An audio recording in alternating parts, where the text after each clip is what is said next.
Okay, so dear high school parents and kids, I hope you all are doing fine and staying safe. As you all know, I've been doing this college guidance counseling since last probably 5+ years. And I really enjoy doing this because I get to meet this wonderful youth who are stepping into their dream college and entering into the real world. These are the kids who not only chasing their dream, but helping to. As you all know, I've been doing this college guidance counseling since last probably 5+ years. I know my voice is always recordable, right? So these people, these kids are not only chasing their dream, but helping to transform this world. I do all these sessions as volunteer basis to support VD Seva. I think you all probably know through my chats, volunteering together. VT stands for volunteering together. Seva is a service.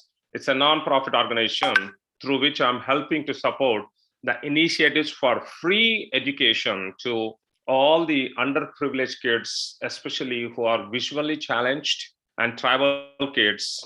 And these are the initiatives run by our visionary leader and guru, Sri Sri Chinnajir Swamiji, back in India. So all whatever I am charging, all that money will go to these wonderful initiatives which Swamiji has taken.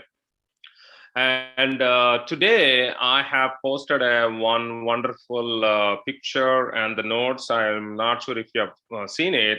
So this is all about a first ever visually impaired girls cricket team. Having a girls cricket team itself is a challenging, but these are visually impaired girls, and not only forming a cricket team from our own Netra school, but they also won a championship run by interstate.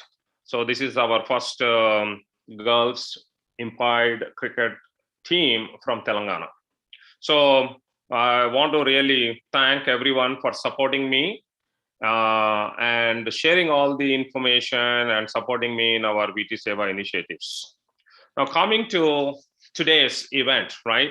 I really feel elated to work with our wonderful kids, and I always see few kids each year who go above and beyond to embrace their inner qualities and transform themselves to wonderful young adults and ready to enter into the college of their choice.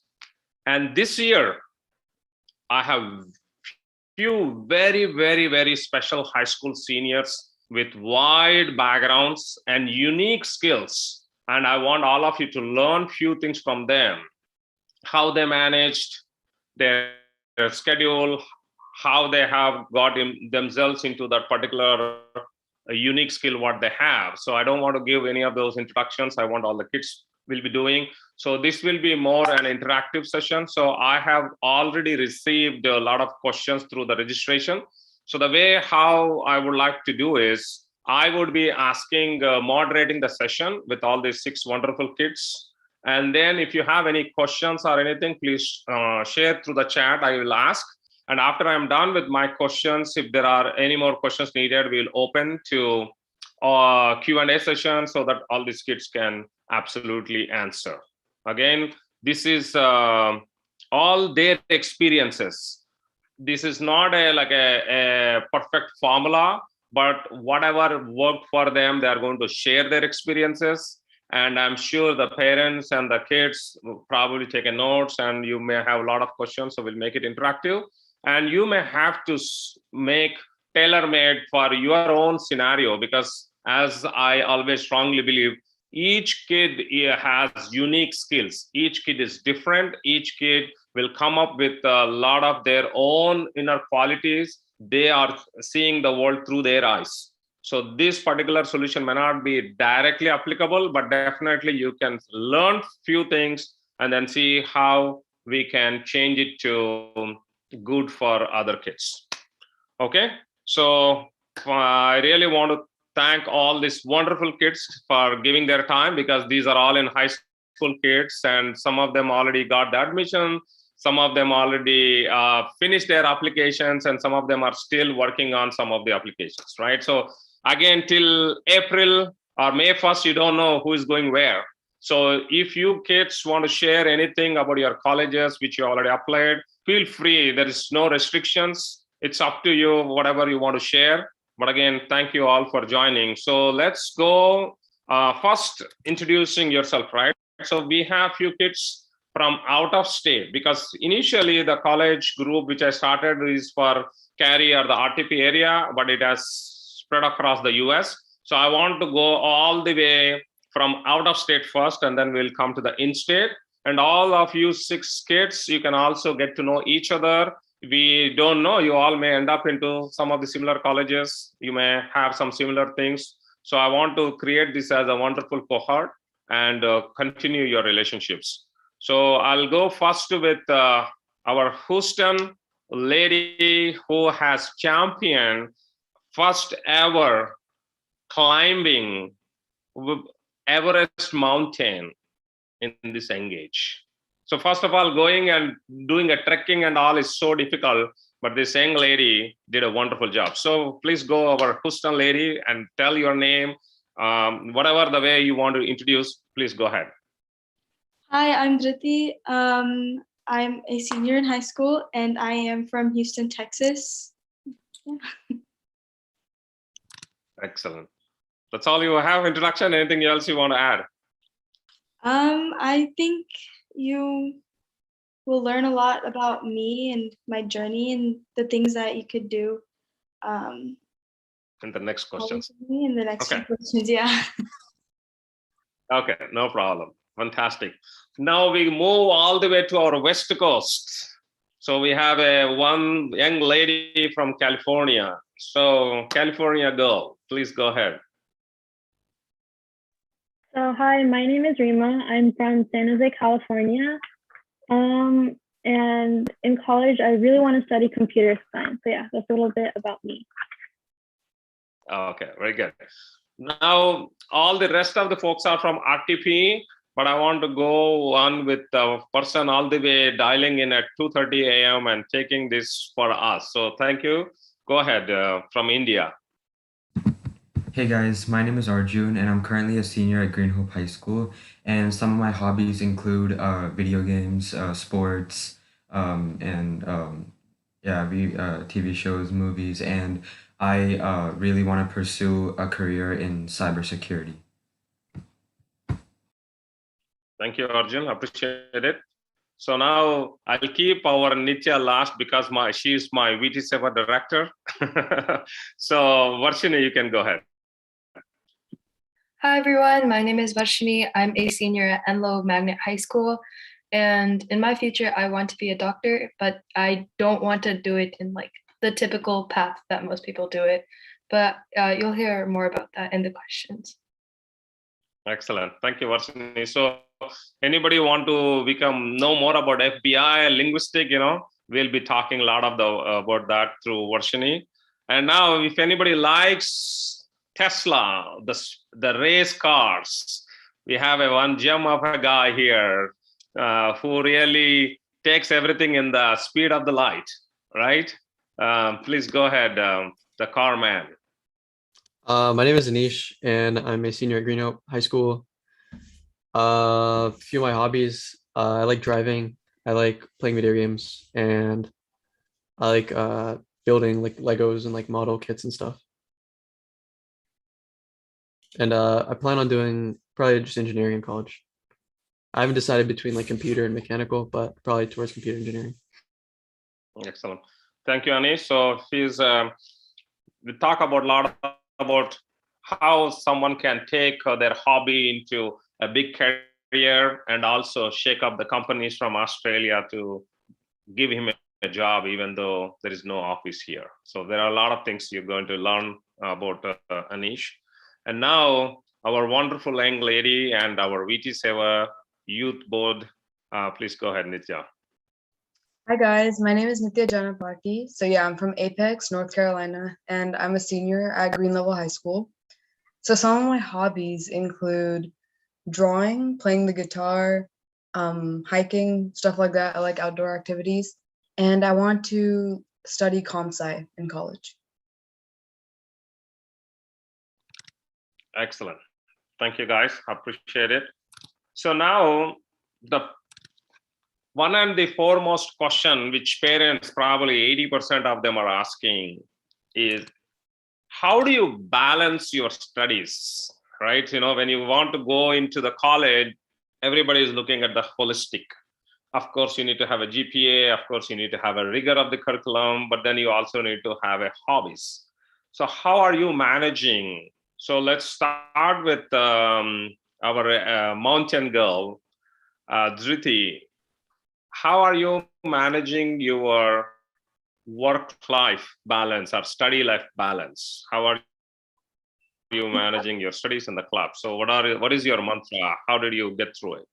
Yeah, so for me, I think time management is very important all throughout your life. And I really did apply that whenever I was, all throughout my high school, because I wanted to be able to enjoy my time as a teen and do all the fun things, but I knew I needed to keep up with my homework and my grades. But for me personally, I would rather finish off all my homework and studying right after I get home, rather than, procrastinating a little bit. That way I have time for myself to do whatever I would like at the end of the day. So are you using any tips or techniques to manage that time? Anything which is working out well for you? I always put reminders in my phone for all the tasks that I have to do, all the homework assignments. That way I'm not missing anything. But I think time management for me came a little bit more natural, as I am more of a busy person. And if I wasn't able to manage my time well, then I wouldn't be able to keep up with my grades and my homework. Okay. So Anish, how are you managing your time, racing the cars, or what is your tips and techniques for your work-life balance or study-life balance? I'm being a working adult, everything I say work-life balance, but it is study life and balance. I haven't really had many issues with that. I just try to I try to do everything, separate work and everything else. So I'll do everything at one time. So if I have work to do, I'll just do it all at a certain time. And I'm not really a great planner or anything. I just do everything when I get to it, but I'll try my best to have separate times for work and just leisure time. So I don't really like mixing things. So you don't have any separate tips and techniques. You just focus one at a time, but then you just get Yeah, going. essentially like sometimes I'll just plan out a certain day. I'll do all my work for one class on this day and work for another class on the other day. And once I finish my work, then I can do anything else I want to do, but that's about it. Okay. So what is that applies to Nitya? So how are you managing? I know you are playing guitar and other things, but how are you managing your schedule? So, as it probably can get for all of us, that can get hard for me. We live and we learn, but one thing that's really helped me has been setting a specific time every day to start my homework and taking a break after that time and then doing whatever else I need to do. I don't love strict schedules or anything, but this is the one part of my day that I do plan, because setting a part of your day aside to just work on school leaves the rest of the day to, work on club work and just other things that you like doing. And you can do that stuff continuously without being stressed about homework. So yeah, I prefer getting that over with before starting my work for clubs. Unless this is your planned time, don't procrastinate all your work till late at night, because you'll probably just end up getting more overwhelmed by everything that you have to do. I'm speaking from experience. So yeah. So you are setting up a schedule every day, okay? Every day, 4:00 means 4:00 you're starting the work mostly. Is that what is working out? Yeah, not a schedule for everything. It's just a timing to finish my schoolwork. Okay. So, Varshini, how is that working for you? Yeah, so I can't really work well with strict schedules because it puts like more pressure on me and I just kind of like freak out a little bit. So instead, what I do is I write down everything I need to do that day. I prefer like physical methods so I can like see like as a reminder as I'm going throughout my schoolwork. And so then I check off everything and I also write a number next to each of my tasks to like prioritize them.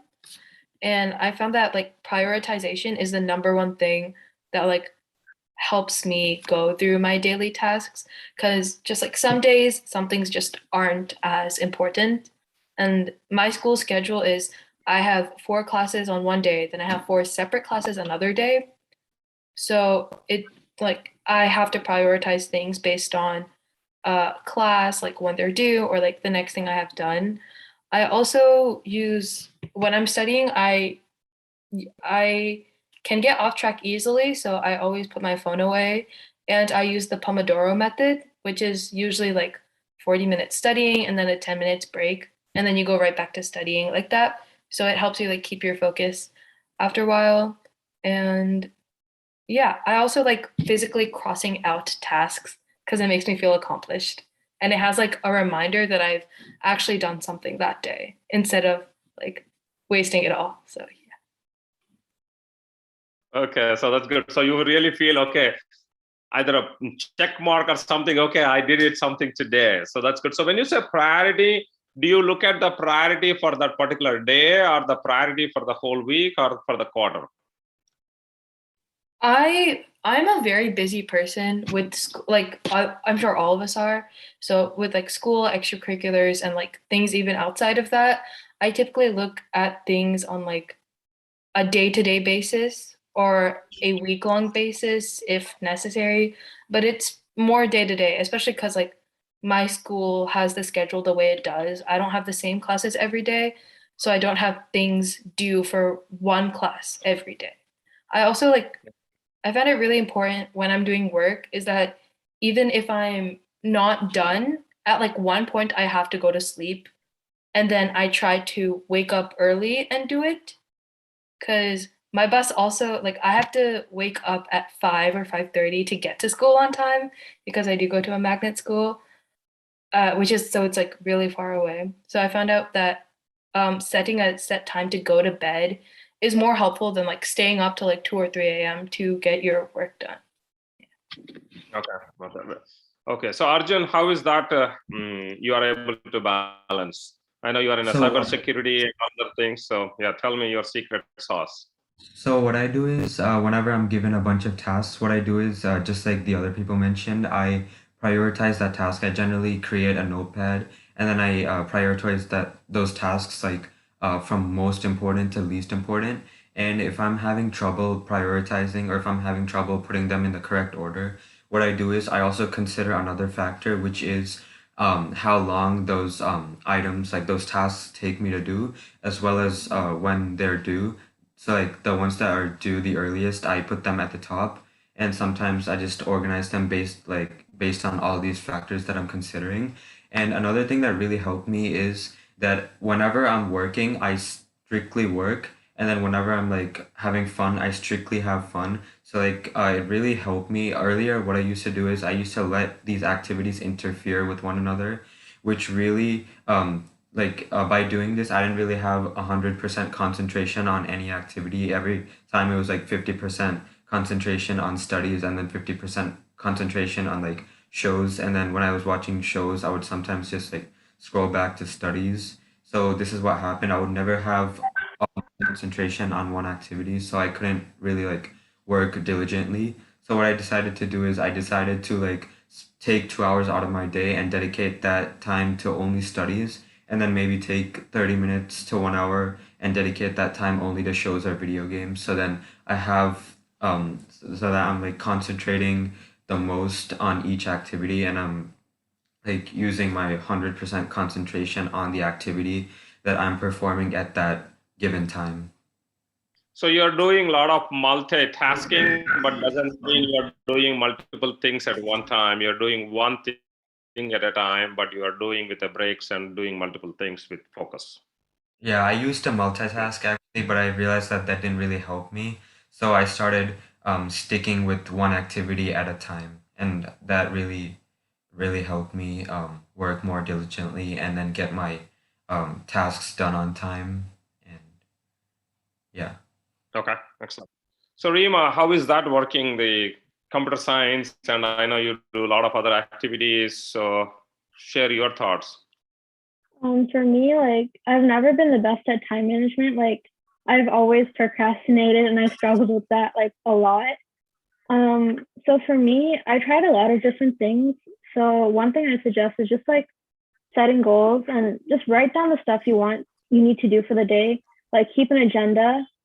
For me, I also like just using a notes app on my phone, just writing down everything I need to do, things I need to remember. And just like I try to do my homework once I get back from school right away, because otherwise I'll end up procrastinating on that a lot. Another thing is that I tended to get like distracted very easily. So I kind of learned to just like set my phone aside and just like keep it in another room. Also just like straight up deleting apps which I used frequently, like Instagram, because that definitely did like distract me a lot. And then another thing is also just like I would get extensions so that I could like block distracting sites, which I would always be on my laptop. So if you need to do that, then definitely go for it. It's really helpful. And then, yeah, I feel like the best advice I can give is just like, do not procrastinate. Don't do it. It's not worth it. And yeah, you really have to learn how to manage your time. And obviously it is easier said than done. Everyone's different. So I think it's really important to like find what works for you the best. So maybe what works for me, like just writing things down, maybe you don't need that. So try to experiment, do different things, and then hopefully you'll figure it out soon enough.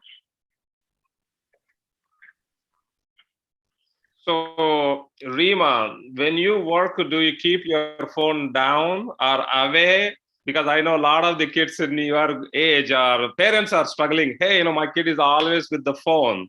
So how do you manage your phone or Instagrams or Facebook or WhatsApp? So do you keep your phone off? How do you manage with your phone and from the time perspective? Sometimes if I'm just like getting really distracted, just like straight up delete the app, like delete YouTube, Instagram, whatever you're using a lot. I think another thing is, I think there's like, what is it called? Screen time. You can also use that. You could also just try straight up putting your phone in another room. I think if you don't see it, you're going to be like less tempted to use it. I think that is something you have to get used to, but there's also that. Also, like straight up just like giving it to your parents, just be like, don't give me the phone no matter how much I ask for it. I think that's also another idea you could try. So yeah, it really just depends. Okay, good.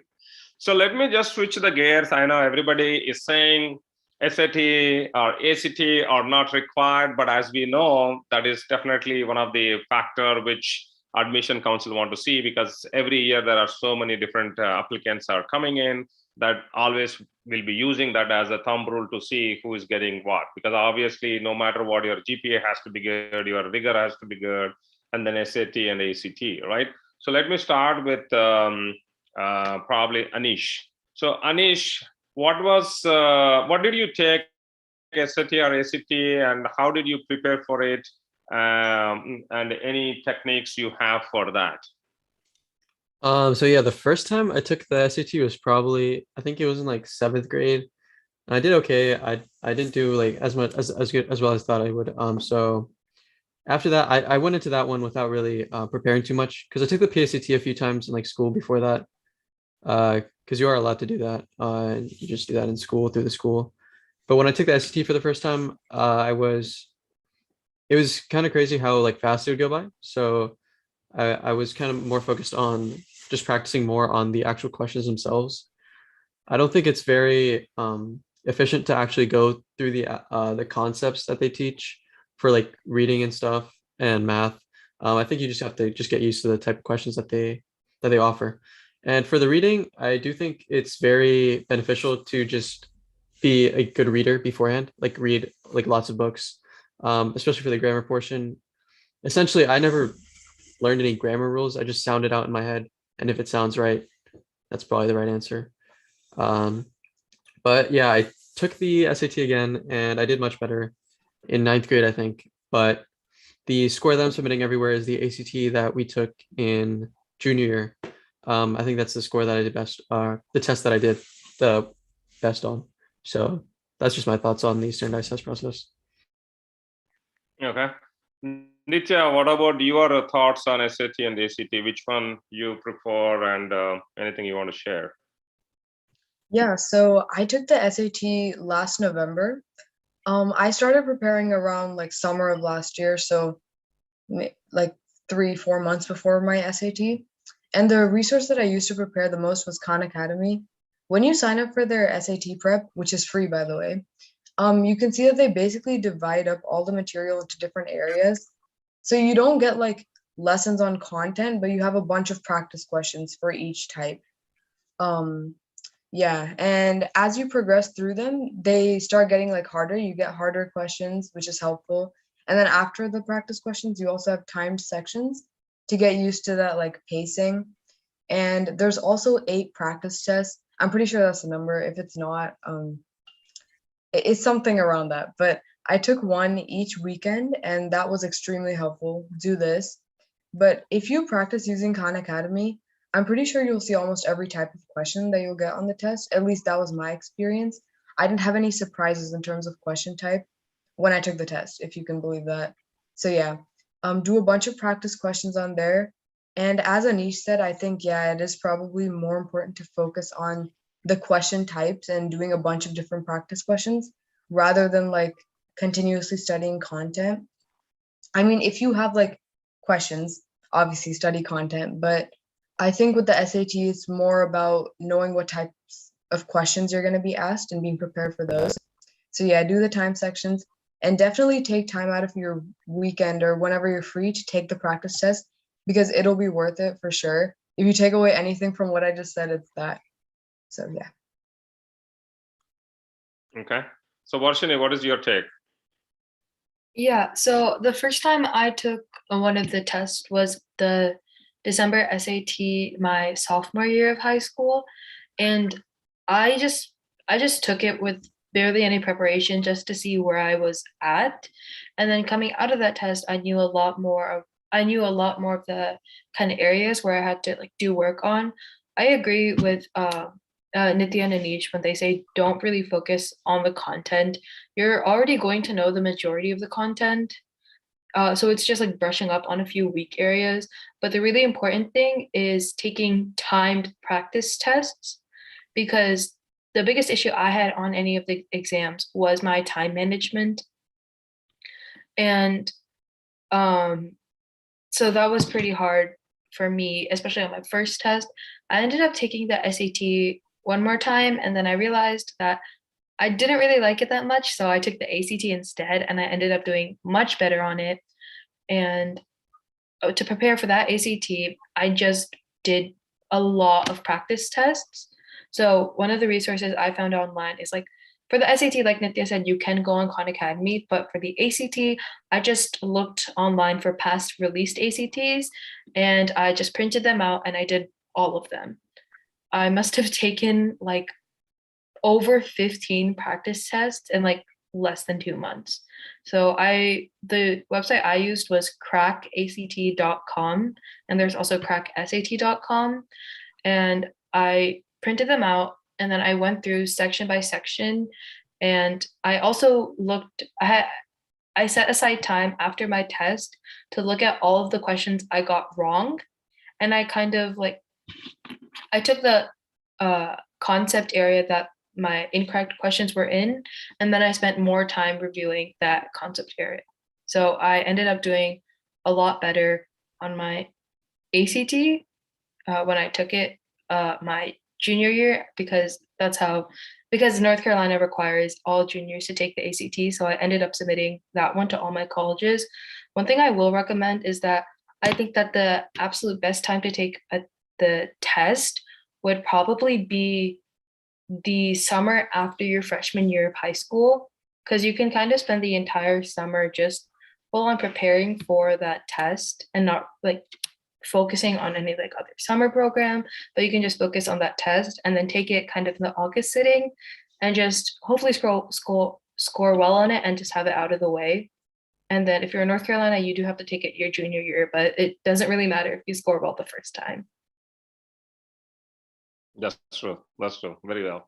So, Dhriti, what is your take? Yeah, so I took the SAT 3 times and the ACT once, just because one of my SAT, like I signed up for a day and it got canceled. So I signed up for the ACT frantically. But I did a lot of like online courses with like companies like Prep Expert and Varsity Tutors. And I did learn a lot and benefit from them. But I think with test prep, like the other said, it's just you have to do a lot of practice on your own, which is really difficult as it's really exhausting to do that, especially if you're doing it every day or not I mean even a few times a week. But like I actually ended up not being happy with my score, so I chose not to submit my scores, and it hasn't penalized me from anything, but I'm not sure how long that is going to be an option. So I would definitely like start preparing as soon as possible. That way, like the faster you start preparing, then like I guess the less you would have to do when you get closer to the test, because the wording for the test is weird. It does not make any sense. It's something that you have to get used to, and the only way that you can get used to it is just by doing those questions and practice tests over and over again. Yeah. Cool. Okay, Arjun, what is your experience? So I actually took the ACT once, and because it was required by the school, and I didn't really do well on that. So then I took the SAT a couple of times. So first, I started off studying for the SAT by just taking practice tests. So I'm gonna talk about I'm gonna divide it into 3 sections: just math, reading, and grammar. Even though it has 4 sections, I'm just gonna consider the math as 1 section because I feel like both math sections have the same tips and they are very similar in many ways. So when it comes to math, I found that to be my easiest section just because I've been practicing math for a while before the SAT. So I think I established a good foundation there. So the math went pretty well for me. So first, when I started practicing for the SAT and when I took the practice test, I realized that even though I was good at math, I got like low 700s. Maybe I thought back then I thought maybe even though I'm good at math, maybe it's just the formatting of the SAT that kind of threw me off. So I really needed to get used to this different type of formatting. So then I started taking practice tests, which didn't really seem to improve my score. So then what I did was I went to Khan Academy and I went to practice. And then just like some of the other people over here were mentioning, I found a list of all concepts and topics, which actually seemed to help me. So they were divided into 4 levels, each topic. So then I pretty much just answered as many questions I could in each topic and got until level 4 for most of them. And that's when I realized which topics I am good at and then which ones I have to improve on. So I pretty much started taking questions from those topics using multiple different websites and I started studying them. And then I improved my score to like mid to like 750 to 770 in math. And then I started tutoring under VT Seva only. I started tutoring students SAT math, and I realized that that helped me almost score perfect the last time I took my SAT. So that's it for math. So when it comes to grammar, I realized that grammar is kind of basic in many ways. So like just like a lot of people were already mentioning, I think it was Anish who mentioned this that you can for most of the questions you can already know the answer, like the basic punctuation questions you can know the answer just by sounding it out in your head. And I already did kind of well on the grammar sections, but I still wanted to improve my score just a little bit more. So I started receiving tips from other people, and then they said that sounding it out is a good idea, and it helped a lot of students so far, a lot of their students so far excel on the grammar section. But they said that it's also very important to know the rules themselves. So I started buying books and reading online. I actually recommend SAT Black Book Edition. I forgot which edition that was, but the SAT Black Book is really helpful. So I started reading more grammar rules, and there were so many questions on the SAT which were about like sentence placement and like paragraph organization. And for those, personally, I recommend just doing those questions over and over again because those type questions, I personally think that it's better to like become more experienced with them. For those, experience is more important than like preparation, than like um yeah, preparation or practice. So I think that you just have to do more of those type questions. So that's it for grammar. Basically, those tips help me get better at that. And then when it comes to reading, I feel like reading, you just have to have good vocabulary. And just like Anish said, reading books beforehand establishes a great foundation in that area. So yeah, that's it for the three sections. The bottom line is that I would greatly recommend that if you find yourself to be really good at one of the SAT sections, I feel like tutoring someone else, or maybe if you don't want to tutor someone, maybe like mock tutoring a sibling or a parent is very important because and it can really enhance your own knowledge because while doing this, you start figuring out and like discovering more tips and more like advice to give to the person you're tutoring, and that in return can help you enhance your knowledge in that area. Perfect. Perfect. Very good. So Rima, So one thing I recommend is just like figure out early on like whether you like the SAT or ACT more. Just like take a practice test and decide. For me, the first time I took the SAT was like after freshman year. So between freshman and sophomore year, I took this like summer prep course at like Excel. But I didn't really end up doing as well as I wanted to. And then I studied again in like junior year, second semester. And I found that just by like self-studying, I was able to do much better. I don't know if it just like came with age or like whatever it was, but yeah, I feel like for me, like doing it early on actually like ended up being a waste. For me, it really wasn't worth it. And then another thing is that I just did a lot of practice tests rather than practice questions. You could just like find like after you finish all the Khan Academy practice tests, you can find like the past like official SAT like tests, and you can just find those online. Just search for them.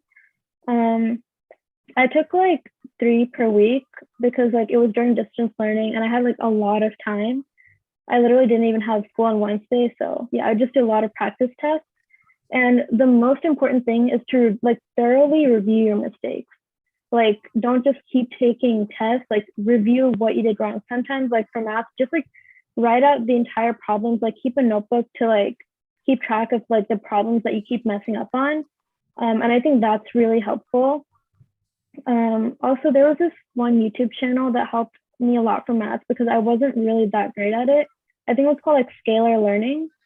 And then also I feel like in general, like, because I wasn't that great at math for the SAT, but because I was taking like calc in school, I feel like because you do so much algebra in that class, I had a like pretty strong foundation, which helped a lot. And then for when you're taking practice tests, you really want to like practice in a very similar environment to the SAT. So like time out your breaks and like how much like the time for each section, and don't get distracted. Don't like go on your phone during the breaks, just like stuff like that. And then for the grammar section, at first, like it seems easy, but I would just like never do as well as I wanted to. And I found out that for me, sounding it and like sounding out the like stuff wasn't enough. Like I actually had to take the time to like learn the grammar rules, and just like doing that went a long way. So I wish I knew about that before. And then for reading, similar to what like everyone else said, just like read as much as you can. Read like all sorts of books, fiction, nonfiction, even articles, just like anything. So that can go a long way. And then, yeah, just in general, I feel like reading is the one that's really hard to like improve in. Math is much easier, just like you get the concepts and then you can easily improve. But yeah, reading's a tough one for sure. Excellent, excellent. I think you all shared very good thoughts, and I think commonly practice more, read more, and if you can tutor, that would help. So that's very good. So we'll cover next two sections. One, we'll go into hobbies now, which I always love to know more about you guys, right? And then we'll go into the college application. So we may go a little bit beyond 5 o'clock, but we'll try to finish it by 5:15. Okay. So we'll go with first the Everest girls. So tell Dhruti all about what motivated you, what have you achieved, and where you want to go in your hobbies, and how it is helping you and shaping your future.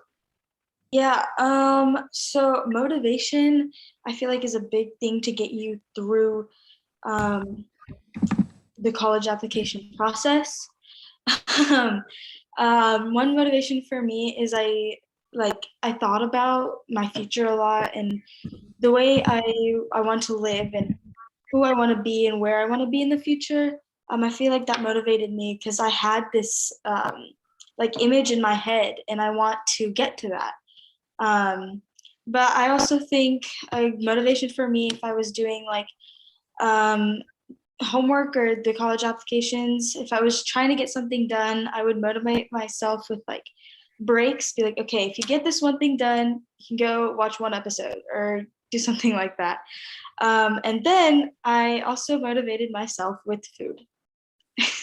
I would, if I accomplished something that I was proud of, or if it was difficult, then I would go and get ice cream or go get a drink, like a smoothie or something.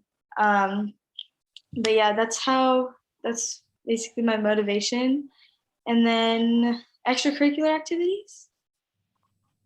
Yeah, talk about your the hobby which you become a Mount Everest, first girl, or maybe in the US or maybe your mom. Yeah, I hiked in the Himalayas whenever I was 13. My uncle is a huge hiker.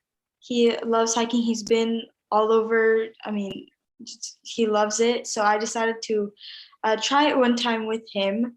And I really enjoyed it. I learned a lot of new things, and I met a lot of new people that I still talk to this date. People of, all ages. They were all older, but and they were all from different parts of the world. So I was able to learn so much about all these new people. So tell me how long did you take to go onto the top of the Everest? And was that a ranking? Are you only the girl of the town in Houston?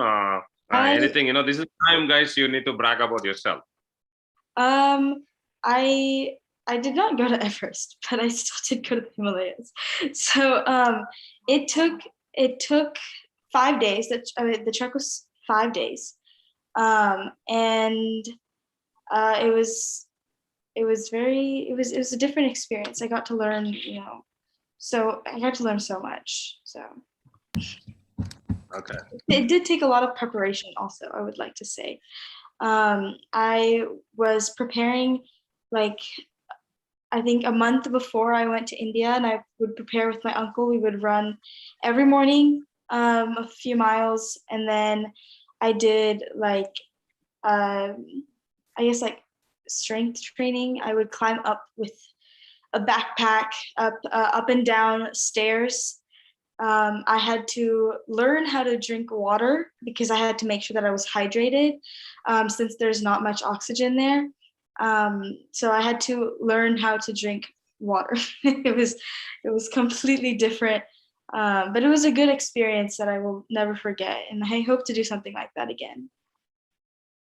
Excellent. So Varshini, I know you have a lot of hobbies, and one of the hobby I believe is linguistics. So tell me what motivated you to do the hobby, what you're doing, and how it is helping you to shape your future. Yeah, so I grew up bilingual. I learned Telugu before I even learned English. And when I was younger, my parents wouldn't even like respond to me unless I spoke to them in Telugu. So I grew up being very immersed in Indian culture and American culture. And throughout my life, I had to connect those two parts of me. And I eventually just grew up and I loved learning Telugu. And I decided to, I guess, learn other languages because I wanted to be able to talk to as many people as I could. So I took, uh, so my freshman year of high school, I took classes in Latin and I took classes in Spanish. And since Spanish was derived from Latin as a Romance language, I was able to like independently explore the similarities between the two languages, which kind of like opened the gateway for my interest in linguistics. I was also a part of my school's medical bioscience academy at the time. So I was already immersed into the medicine aspect, and I knew that I wanted to end up being a doctor as like my final goal in life. But then I also had this like really huge interest in linguistics. So I knew to myself that I had to find a way to kind of combine the two. So uh, during like, I guess like during my junior year, I finally figured it out and I wanted to explore the importance of linguistics and cultural understandings in patient care and in healthcare and try to improve health equity throughout the world. So in order to do that, I'm planning on majoring in public health and linguistics to kind of get aspects into both. And right now in high school, a lot of my hobbies include directing groups of people in either a medicinal hobby or in a linguistics hobby. So I studied abroad this summer, like quote unquote, because it was virtual because of the pandemic. But I was supposed to go to South Korea this summer to learn Korean on a full scholarship, but that did not happen because of COVID. So all my classes were virtual. So I picked up Korean. I picked up Mandarin through this school year, and I started learning a little bit of Sanskrit and a little bit of Bahasa Indonesian, so around 8 languages. And I also am a part of Ling League, which is an international organization that kind of hosts linguistics competitions for teens all over the world. And I'm also co-president of my school's linguistics club. So that's kind of like all my language stuff. And then for medicine, at my school, I'm the president of HOSA, which is a competitive semi-professional club for people who are like aspiring healthcare workers. So in my time during HOSA, I've also served on the regional board for my state, for like my county.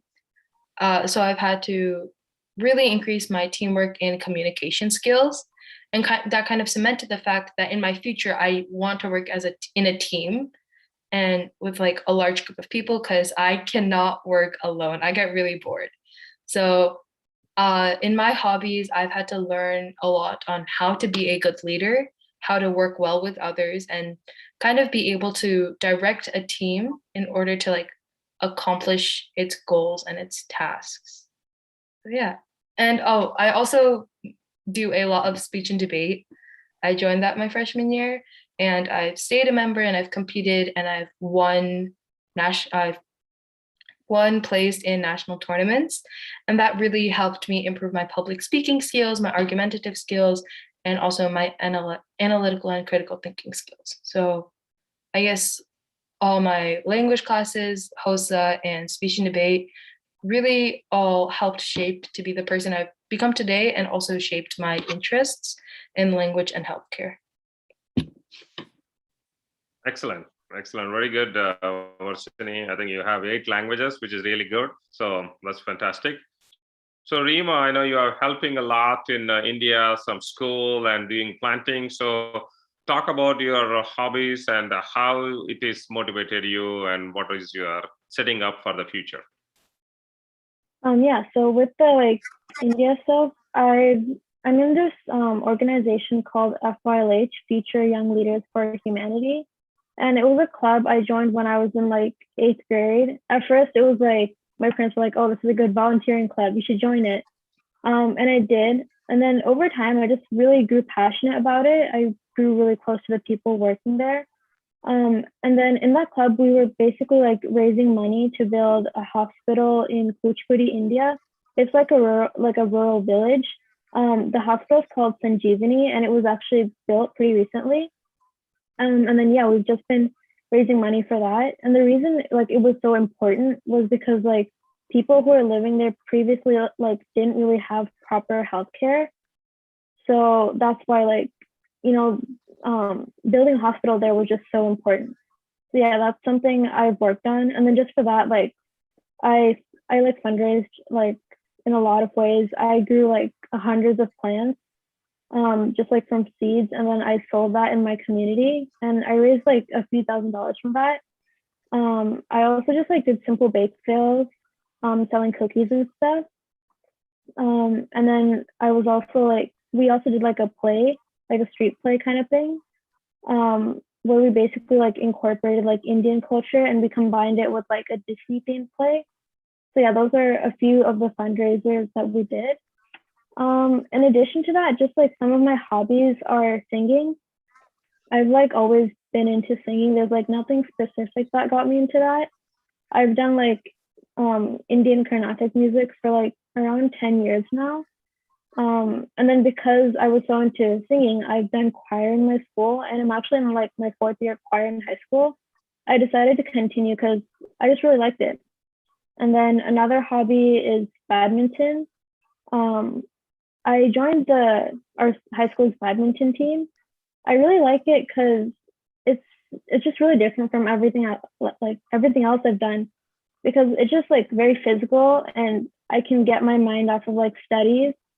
So I feel like that's one benefit of doing a sport, even though like it was kind of a challenge because I had less time to do homework. For those at least like 2 hours of badminton practice, I could like keep my mind on like something else besides like studies, and I could just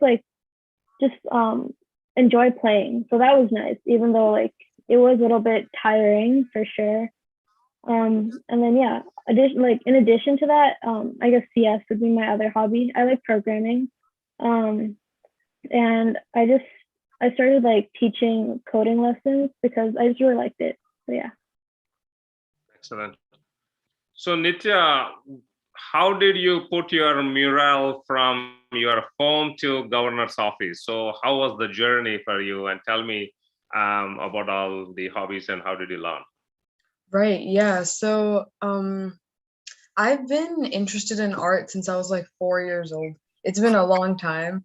So there wasn't like this groundbreaking event that got me into it, but it's just something that I've always really liked. And last year I made a drawing about racial equality, because it was just at a time where things were happening and I wanted to make something, basically.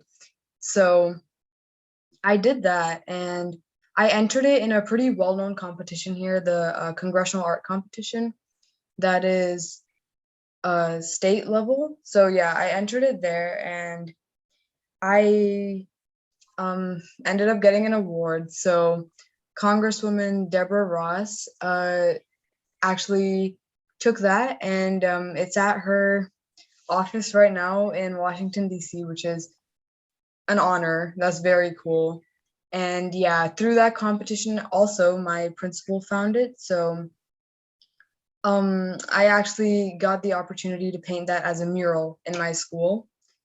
Yeah, it's beside the library. It's pretty big. It was a hard process because obviously that was my first time doing something like that. So I had to work with the team, and yeah, we made a mural. And after that, we are also thinking about making some more.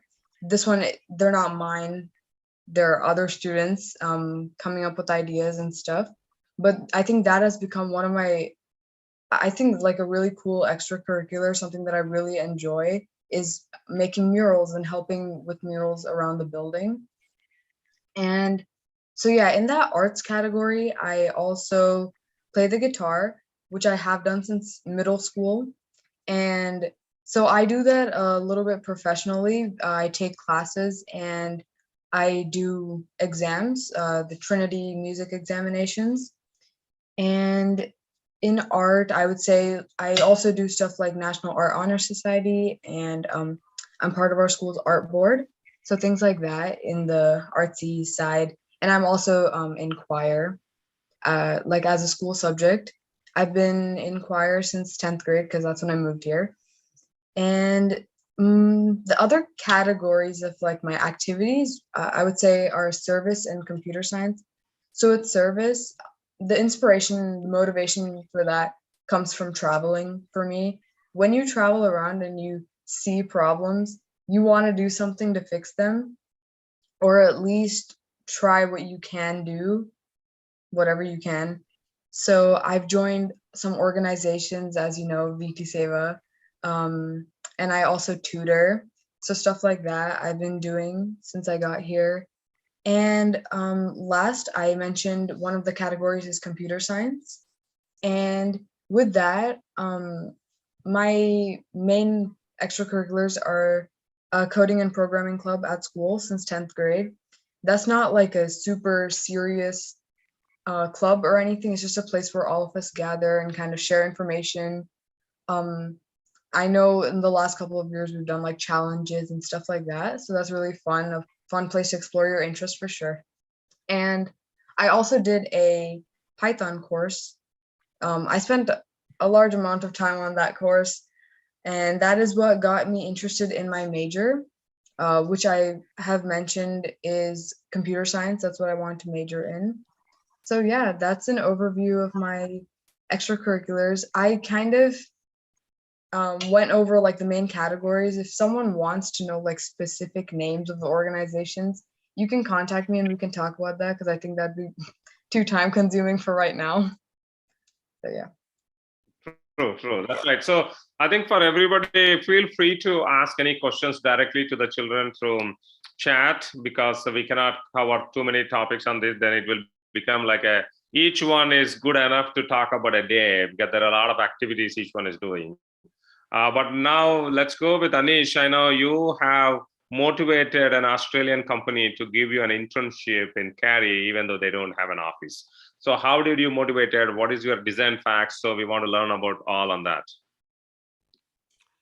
Yeah, so I actually just like emailed them when I was like, I think it was the beginning of like August. I just emailed them because I follow a lot of accounts on like Instagram and stuff like that, and many businesses have like accounts like that. So I thought they were an interesting company. So I actually was like, I thought I would be able to help them out in some way. So I just sent them an email. I let them know that I could do a bunch of different things for them. I could help them design products. I had a few ideas for like a few designs, and essentially we just had a quick email chain, and then we just got together and worked something out. Anything you want to talk about? What are you doing? How you got motivated on your become a car, the car racing? Or Yeah. So over there, I'm just doing like basic design work and stuff, and like organizing like folders, stuff like that. But basically, what motivated me to do all of this is just like I just really like cars. I mean, it's fairly simple. And a company that would be able to help me pursue like one of my interests while also giving me experience for businesses like moving forward. I think it was just too good of an opportunity to pass up in that way. Just like two things that would really help, and of course, it's just something I'm interested in. So that's really it. I just saw something I was interested in, sent them an email, and I'm glad that it worked out. I sent a few other emails, but a few of them didn't respond, so I'm glad they did. Cool, very good. So Arjun, how are you managing your cybersecurity and other hobbies, and how it is shaping you for your future? So when it comes to cybersecurity, I actually spend a couple of months just like thinking about which career that I'm most interested in. And then with a lot of thought, I realized that cybersecurity is the one for me because as this world is becoming more and more digital, like it has since the past few decades, especially, the demand for cybersecurity is only going to increase because of all those hackers out there who are trying to make life harder by exposing secrets, exposing sensitive information, all that. So I realized that it's very important that a lot of people, especially a person like me, is needed in that field to keep those hackers out. So when it comes to that, I am currently doing an internship in a company called Viva USA Inc. in Illinois, which is an IT management service company. And I also write STEM articles for this club in my school called YSP, Youth STEM Publications. And I'm also in this club in my school called the Black Falcons, where we compete with other schools. And when it comes to other hobbies, I like sports, especially badminton and ping pong. Especially like I prefer sports where you like use your hands and more than sports like basketball, just like where you like need to swing your arms and all that. So I frequently play badminton and ping pong, and I also really enjoy tutoring, especially when it comes to tutoring. I like tutoring math because I personally find myself to be really good at math, and I think it would be very useful if someone else who is in need of that help can receive my knowledge, because I believe that my knowledge, if I pass it on to them, it would really help them. So that's why I also really enjoy tutoring, as I find it as a way of helping other people in need. Excellent, excellent. I think, Dhruti, last, I want to hear more from you on your entrepreneurship and all, how you got started. I think we did not go through a lot of the different things you have done other than Everest, right? So would you like to share a few more? Yeah, so some of my extracurriculars, I was in a color guard my freshman and sophomore year. And I have been dancing all my life, so I partook in that. But currently, I have a job, and I've been working there for a year as a swim instructor. Um, I was also in HOSA, as one of the other panelists said earlier, and I did hold a officer position last year. I am the founder and president of a outside of school youth club for Desi kids, where we do volunteer services for things that could, I guess, benefit our community directly. So a lot of things that we have done is tutoring, and we have helped renovate homes after they got damaged from the floods or the freeze that happened earlier this year. I am also in a National Honor Society and work as a pharmacy technician at CVS, which is through a class that I'm taking in school. But yeah, I think I'm a very busy person, and I don't like to sit idle at home. And so I just try new things, and yeah. Okay, very good. So now we'll just focus on the college application process. How did you start? When did you start? How this whole thing is going on, and where are you at? Are you finished? Are you still working on? And any tips? That way we'll cover the college application process. So we'll go with Nitya, you. So I started my college application process the summer before senior year. So that's not that far. That's not that far back, just a couple months ago. All I did in the summer though was write my Common App essay. So my actual supplementals and profile, like Common App profile, I started that after the school year began. So like in September. Some people tell me that's early. Some people tell me that's late. Make of it what you will, but you know yourself. So you know how long you take to produce quality work. With that knowledge, I think you can prepare yourself and create an appropriate time frame for your applications. I think you should give yourself ample time, but I know different people work differently in certain conditions, so I would say judge that for yourself. I won't lie, they're college apps. You'll probably be stressed no matter when you start, but it's better to be stressed about whether you'll get in rather than trying to finish your essays at 11 p.m. the night before. So yeah. And where I am in the process right now, I'm applying to 8 colleges in total. I have finished 5, and Swami Uncle has helped me greatly with that. Yeah, I've got 3 more left. Deadlines in January. Yeah. Okay. So Rima, you want to go? Yeah, so for me, I started the summer before senior year.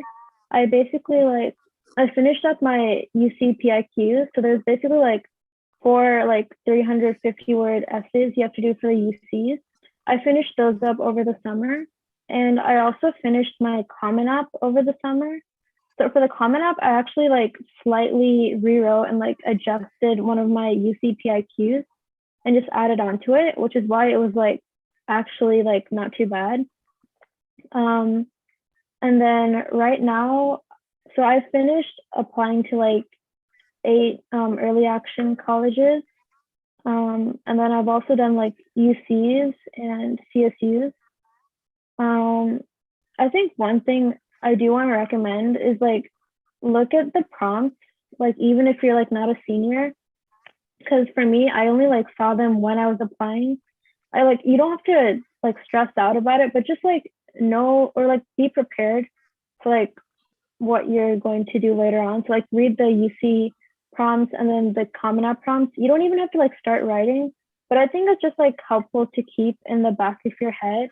So that's something I wish I knew. And then yeah, that's pretty much all. Okay. So Anish, what is your take on college application process? When did you start? How is it going on? Where are you the journey? So for my college apps, I started, I guess, I don't really have a grasp of the timeline that everyone really does it, because everyone does it at completely arbitrary, random times based on however you feel. I think I started making my college list actually in July, I think, right after school ended. So I tried to figure out what I was going into, made that decision, figured out what college I would be applying to, if I wanted to stay in state, if I wanted to go to a big college or a small college, or if I wanted to go on out in the country somewhere or in the city. And once I had made that list, I tried to keep it a little low. Well, I guess not low, but not an insane amount. So I tried to keep it to seven, 6 or 7, but then it ended up getting bigger. So it's around 10. But I did a few early actions. Chapel Hill was the first one. That was probably a month ago by now. And then state a little after that. I just finished the UC application. That was on the 30th of November. And I still have a few more to go. Those are just going to be the other schools, like Stanford, Columbia, all that stuff. But other than that, I think it's just important that you start at a time that you believe that you can put out your best work, like Nithya said. And make sure you have a list of what you want to do. And always don't apply to too many colleges, because you're just going to get overwhelmed. Cool. Okay, cool. Varshini, what is your take on? Yeah, I would say I was a little late in the process. This summer I studied abroad and I had studied abroad and I also had an internship, so I didn't really get the chance to fully work on my essays. So I actually created my college list mid-August and I started writing my Common App mid-August, late August. I definitely do not recommend this. I was so stressed, especially the first month of school. It was a really rough time, especially because the UNC Chapel Hill early application deadline is October 15th. So it was kind of rough the first month of the process, but I also knew but by the time that I made my college list, I knew what I wanted from a school, just based on my experiences and the experiences of some of my friends. For example, I knew I wanted to go to a smaller school because the school I go to right now is really big, and a lot of my friends from private schools, which have typically smaller class sizes, were telling me about their experiences, and I knew that's kind of what I wanted to get out of college. And I also knew for a fact that I was going to major in linguistics and or public health. So I knew to focus on schools that had a good linguistics, good pre-med support, and a good public health program. So I could kind of do whatever I want. And I knew that I wanted to go to a school that had a heavy focus on interdisciplinary studies. So I could, when you think of medicine, you don't typically think linguistics. So I wanted to have a school that could, let me combine all my interests. So I kind of knew what I wanted when I was making my college list, which definitely made it go a bit faster. I think it also helps being in North Carolina and having UNC close by and having like the in-state tuition to pay for UNC because it is a really good school for public health. I'm applying to a couple more schools. I think I have around 15 on my list, but I also took on that many schools because I knew that I could handle the pressure of applying to so many. And because I looked at the prompts for all the schools and a lot of the supplementals were similar enough that I already had a basis for most of them.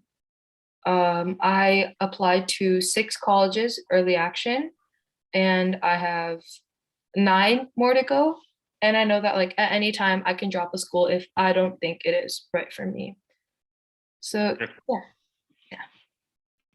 Thank you, Varshini. So Dhriti, what is your take on? Where are you? Yeah, so I want to major in biology or biomedical sciences because I plan to be in the healthcare field in the future. And so I applied to 12 colleges, which is a lot. It's very ambitious, especially 15. I couldn't imagine.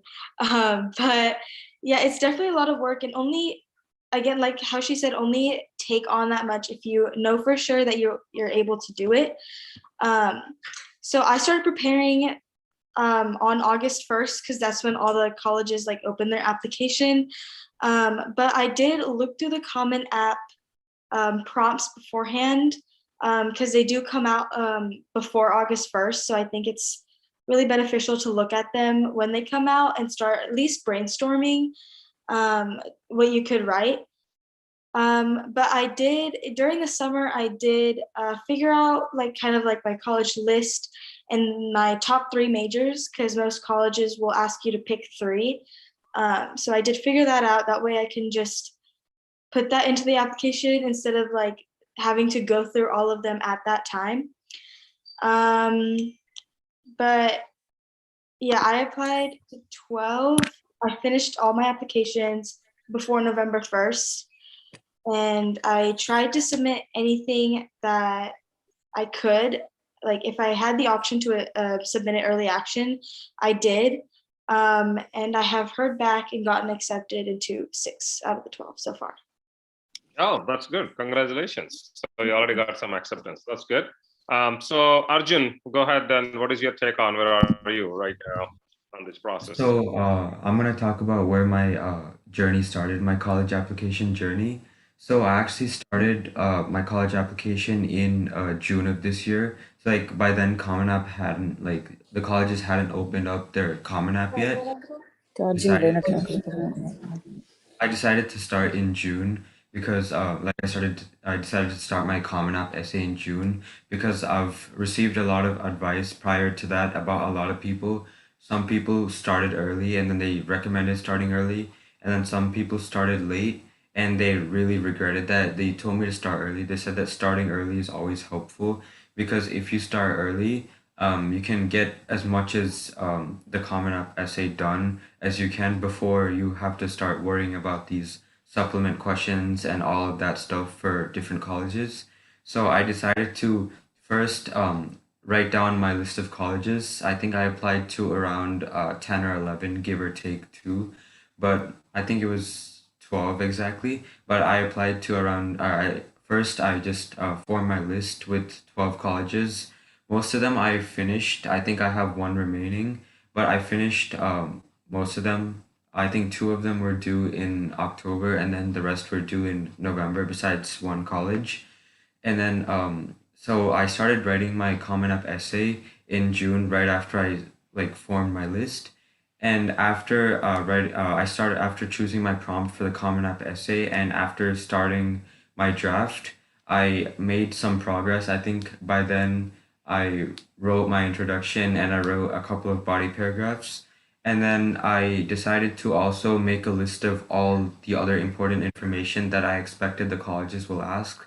such as the list of courses I've taken throughout my high school career, the grades that I received in those. So I didn't want to wait last minute to like assemble all this information. So I decided to make a lot of progress in my Common App essay as well as assemble all this information in one place so I have it ready. So I feel like that really helped because by the time Common App opened up for all the colleges, I think on August 1st, like one of the other panelists mentioned, I realized that each college had around, on average, maybe 3 to 4 supplement essays, and most of them were repeated. Most of them were just like, why do you want to attend this college? But there were a lot of questions that were different and that varied between colleges. So I realized that I had done a great thing starting my Common App essay early because by then I had made great progress. And actually, Swami Uncle really helped me on the Common App essay as well as the supplemental essays, which I'm very grateful for. But yeah, because due to my early start on my Common App essay, I feel like I made really good progress on my supplement essays, and I was able to answer them to the best of my ability, and I was able to like dedicate a lot of time to this because I didn't really have anything else really important to do at that time. So the bottom line is I would really recommend starting early. If you believe that you can start like late but still get it done, then you can obviously have it your way. But personally, I felt like starting early really helped me have more time for the more like tedious tasks like the supplemental essays because each college has like so many of those. So if you feel like you can't do many things at once, I would definitely recommend starting the things that you can early. Like the Common App essay, you have access to those prompts before the Common App opens up, like the Common App itself opens up, and just like assembling all the important information. These are some things that you can do before August 1st. Obviously, the supplemental essays, I'm pretty sure you can only take a look at those after the Common App opens up. So whatever you can take care of before the Common App opens up, I would definitely recommend starting them maybe the summer of your junior year, right before your senior year starts, maybe even early if you prefer. But I feel like June is like a solid time to start some of your college application items that you can obviously view before Common App opens up. Excellent. So just a final question to everybody. We'll go one by one and we'll go first with Varshini and we'll be ending this. So the final question is, if you are in a ninth grade today, what you would have done differently? What is the advice you are giving to the eighth graders or ninth graders who are just in the high school, are going to be in the high school?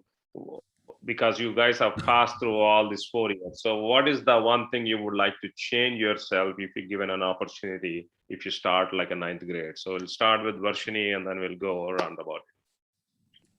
Yeah, so the main kind of concept of my answer would just to explore more opportunities.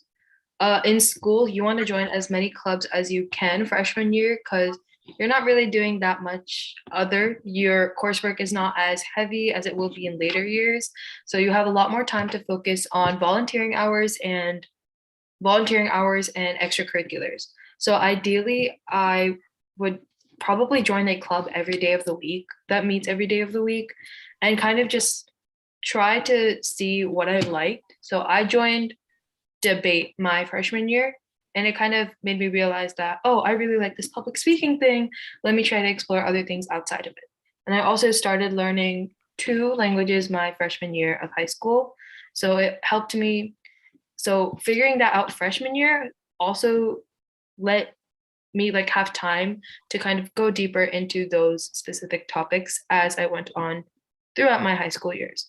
I would also explore a lot more about summer programs because I didn't really understand how important they were until it was my junior year, which is kind of the last summer that actually matters for your college applications.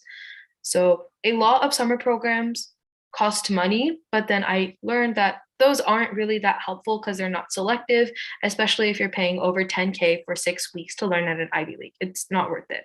So I looked for a lot of free summer programs and that were kind of prestigious and that were kind of selective. So the main one I did was the National Security Language Initiative for Youth, which is a government program to study abroad to learn languages. In North Carolina, we also have Governor's School, which is really prestigious, and a lot of kids did that. There are things like the Research and Science Institute, I think RSI at MIT, and then there's also MITE and MOSTEC, and a lot of other programs that I wish I kind of explored a lot sooner. So I could have done valuable things in the summer instead of kind of just lazing around. And like, I took a few summer classes, but that was about it, just to try and get ahead. And I would also try to be better connected with my teachers. For our grade, we went into COVID, like we had virtual school my junior year of high school. And typically people ask teacher recommendations for teachers in that year, but we were virtual. So we didn't really get the chance to connect with teachers as much as we would have. So I had to ask a couple teachers from my sophomore year, but it ended up working out because I realized after freshman year that I had to kind of get to know my teachers more. So I made good connections with my sophomore year teachers, and I talked to them even during our virtual year. So that helped them write a really good letter of recommendation for me. So I guess kind of be better connected, join as many clubs as you can, and start exploring summer programs would be my main 3 things that I would do if I went back. Okay. So Rima, what about you? For me, I would definitely say take care of your GPA. I didn't do that. I feel like in freshman year and sophomore year, I was like kind of like careless and I let my grades slip, even though the classes weren't even that difficult. So yeah, just work hard. I'd also say to like when you're choosing your clubs, like you can choose a lot of clubs, but just like keep in mind that you want consistency. So just like doing a few clubs, but being very like invested in them can be better than doing a bunch of clubs, but only doing them for just like a very short amount of time, like maybe a few months or just a year.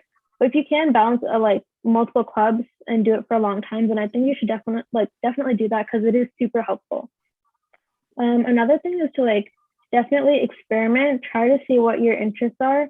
I think that can be really beneficial, especially like when college app starts. Like it's just so much easier when you know what you want to do, like what you want to do for your major. Like for me, that was the one thing I just never had to struggle with because I knew like early on I wanted to do CS because like I tried different things. I tried programming and then I just really liked it.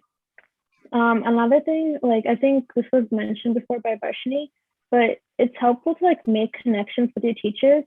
Like I was super introverted in like 9th grade, especially. Like I could not talk to anyone unless it was really forced out of me. So I really didn't have that skill. I could hardly talk to teachers, but it's number one, it's a lot easier than it seems. So yeah, the earlier you learn that skill, the better it is. For me, it ended up working out because even like I asked a teacher during my distance learning year of school, but that teacher actually knew her in freshman year. So for me, it did end up working out. But yeah, just like learn to just like start simple conversations with your teachers or just like ask them like good questions, you know? I think that's definitely helpful. Other than that, I'd say when it comes to college apps, don't procrastinate. Don't procrastinate at all. For me, even though I finished like my UC essays, I waited till the second to last day to like submit my UCs, and the site was like down. That was extremely like very stressful. So like, do not do that. Like, don't make that mistake. Like, don't expect them to like extend the deadline because that's very risky. So yeah. That's right. So you are learning in a hard way, right? Cool. Okay, Anish, what is your take on? If you're in 9th grade, what would you have been doing differently? Honestly, if I was in 9th grade, I would probably start planning out, like just asking people what classes I should take. I think it's important not to take too many hard classes because I kind of loaded my junior year and it was not fun. If you want to have a very successful high school, like academically, I think you just want to be aware of how much you can do and try not to like overextend yourself, because it really isn't worth it. It's not going to add that much to your to your repertoire in terms of how many classes you took or what you took. Just make sure what you do take is, if you already know what you're going to, like what you're going to major in, what your career path is, try to take classes pertaining to that. Try not to take too many like random classes. Of course, if you want to figure out like what is going on in that field, go for it. But I would try not to take too many hard classes. Try to take classes that you're interested in mostly, and just make sure that you're giving your all to those classes that you take, and not just kind of just not caring about them. So that's really it. Okay. Arjun. So I feel like all the other panelists have been giving great answers so far on how like what you should be doing since the very beginning of high school. But to add on to what they're saying, I would say one of the most important things is don't procrastinate.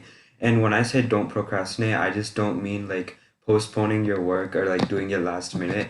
I also mean that if you have something in your mind, like if you want to start a club or if you want to join a club or if you want to do something great, I would say like do not procrastinate. Do not just be like, okay, I still have another 3 to 4 years. I'll just do this later. I would not recommend that. I would personally say go ahead and like do it right now. Maybe like take a few maybe max 1 month to like plan everything out, but like do it immediately because I personally feel, or maybe it's not just a personal feeling, it's probably true, but like you never know what's going to happen in the future. So like the mistake that I did in high school is that in ninth grade I never really took anything that seriously. So like I had a good GPA, I maintained a decent GPA, but when it came to extracurriculars I had the confidence that I have another 3 years to go. I'm gonna do all that I can in those 3 years. So in ninth grade, I didn't really do anything. And then in 10th grade, when I started taking stuff seriously, I basically only had the first half of 10th grade to do that because during the second half, when I planned to do more activities, COVID happened. And then like due to COVID, some of my like goals and like the clubs that I wanted to join, my dreams. So like some of them were like kind of shattered because of COVID and like the world was in chaos. So like when it came to like everything the world was facing, my dreams were nothing, and then they're like pretty much I couldn't do anything during that period. And then in 11th grade when like things kind of settled down, that's when I started putting some of my plans that I had earlier into action. And then but then the thing I regret is that most of the activities that I did are in 11th and 12th grade. Ninth grade, I pretty much took it easy. And then in 10th grade, when I wanted to do it, something else happened and I couldn't really do it myself. So, what I would say is that if you have something to do it immediately. Maybe just take some time to plan it out, but like do it immediately. Don't wait till the last minute.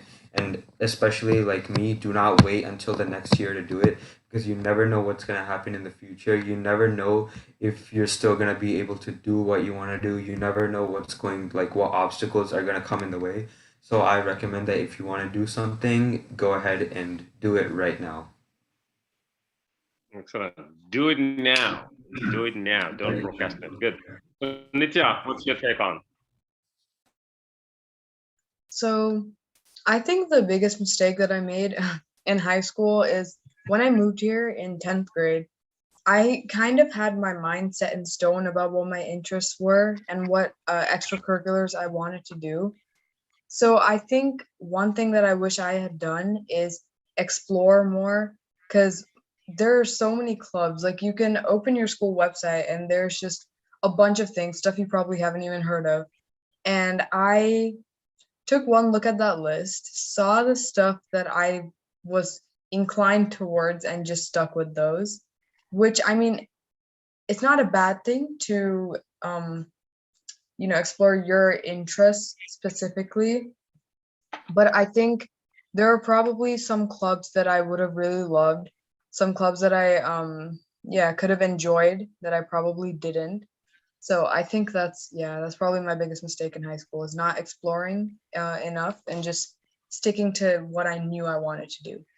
High school is a time to explore. In college, you kind of have to narrow down, and you definitely don't want to miss out on that.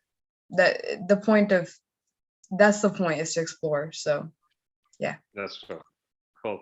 Dhriti? Yeah, so this is your time to experiment and figure out what you want to do in the future and who you want to be. Because a lot of people don't have it figured out when they're coming into high school, and that's completely fine. A lot of people don't even have it figured out when they're in the middle of college. So, I mean, but now is the time to like put a foot in any puddle you find. Like, try something new. I have like one thing that I did do is that I tried anything that I feel like I like had any sort of interest in. If I didn't like it, fine, just stop doing that and move on to something else. But I feel like this is the time where you should really find something that interests you and pursue it. And yes, don't procrastinate. You will hear this so many times in your life. I'm sure it's going to go through 1 year and out the other, but seriously, like, listen, because with procrastinating, you're not going to get anything good out of it, whether it's college apps or homework or anything. And also volunteer and try to find leadership positions, because those give you really good experience. And even if you if you like interview for a leadership position or give a speech and you don't get it, well, you got the experience from it. So, I mean, at least you have that. So, yeah, that's pretty much it. Good. So I think, guys, as you have listened from all these wonderful kids, and I should say these kids have done a lot of good hard work and being accomplished as a high schooler, but they are very modest and they are not bragging themselves. So as you know, high school is giving you an opportunity to explore your life, to face the real college.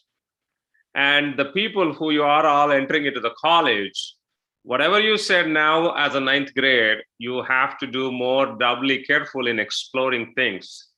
Don't be a rigid mind, especially you all six and all other high schoolers. Okay, I decided to go in medicine, or I decided to go into whatever the field you chose because you have a passion. But as again, Nitya, you just mentioned, I didn't explore into the class because you don't know whether you are using your fullest potential to become a fully grown adult after the college. So your 9th to 12th, how the time has passed through, the same thing will happen in your college too. So whatever you just said, you need to make sure you are getting an opportunity to explore yourself into the college. When you go to the first year, explore whatever the best. And if something is not there, you start, but explore and make sure, because again, it's the same pattern what you are doing in 9th, 10th, 11th, 12th. You'll be doing the same thing in your freshman and sophomore, because those two are very critical, again, to decide which major you want to go. As Anish mentioned, if you already decided to go, this is good, but definitely explore. Don't come under the compulsion of your parents or somebody pushing you to become a doctor or an engineer or do whatever you want, but be yourself, because we are in a land of opportunities in the US. Wherever you are, whatever you take, you need to master it. And the biggest thing what you all have learned and have to learn is, irrespective of whether you know a person or not, you get connected and you explore. Don't worry, Anish sent so many emails to so many companies, but the Australia company came in. So this is where you still need to do the internships. Dhruti has started hardworking and I'll go to the Mount Everest. So have a plan and do it. Arjun has done a lot of great things in cybersecurity. So one thing you have to do, even in your high school in a college, is start teaching somebody, so that the more you start teaching somebody, you will learn more. Okay. So I think you all have done wonderfully. And we are yet to hear more on the language side, Varshini. So maybe we'll do a one workshop with you once you go into the college. But I definitely appreciate all the great insights as kids, how you have experienced, you have shared with us. So thank you so much. And I really wish you good luck. And for all the people who are on the call, if you have any more questions, please feel free to ask on the chat or on the WhatsApp groups what you are in. And also tomorrow, there will be a session for all the 8th, 9th, and 10th graders who really want to go into North Carolina School of Science and Math. So I have invited the School of Science and Math people to come in here and share their ideas, because now you have only 360 vacancies available for intake, but now in this year onward, they have added another school, Morgenstein. So you have double the capacity. So whoever is planning to go for it, it is a great opportunity to learn and master. So again, please join tomorrow, 4 o'clock. Whoever has registered, they will be getting a Zoom link. Otherwise, I'll be posting a Zoom link as well. But thanks to all these wonderful kids, and wish you all good luck, and reach out to me if you need anything else. I'm sure April will be again connecting to know which college you're all going to. Okay? Thank you all. Appreciate it, and have a fantastic evening. Bye-bye. Thank you for having me. Bye. Yeah, thank you. Thank you, Uncle. Bye. Thank you. Thank you. Giving me this opportunity.